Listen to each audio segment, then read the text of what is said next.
उत्तर प्रदेश में चल रहे धर्मांतरण रैकेट का पर्दाफाश अब नए मोड़ पर पहुंच गया है। प्रवर्तन निदेशालय यानी कि ईडी ने गुरुवार को एक बड़े अभियान में जमालुद्दीन और छांगुर के साम्राज्य को खंगाल डाला।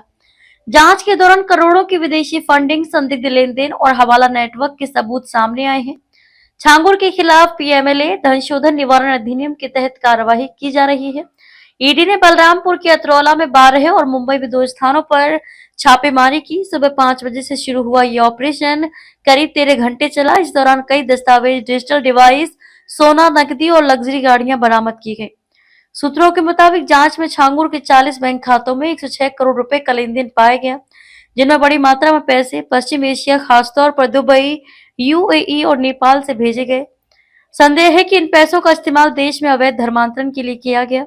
छांगुर, जो बलरामपुर जिले का निवासी है, का असली नाम करीमुल्लाह शाह है। उसे यूपी एटीएस पहले ही गिरफ्तार कर चुकी है।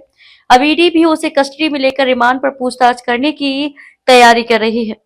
जांच के दौरान ईडी को पता चला कि छांगुर ने मुंबई के माहिम और बांद्रा इलाके में रहने वाले शहजाद शेख उर्फ इलियास शेख के खाते में 1 करोड़ रुपए ट्रांसफर किए थे। यह रकम किसी उद्देश्य से भेजी गई, अब इसका पता लगाया जा रहा है। लखनऊ के चिनहट में सीजीएम कार्यालय में तैनात बाबू राजेश उपाध्याय के घर पर भी छापेमारी की गई। कहा जा रहा है कि वे छांगुर का मददगार था। ईडी को ऐसे दस्तावेज भी मिले हैं जो संकेत देते हैं कि हवाला के जरिए नेपाल से पैसे भेजे जा रहे थे। पूछताछ में जिन लोगों के नाम सामने आए हैं, उनमें से कई की जुबान ईडी के सामने लड़खड़ा गई।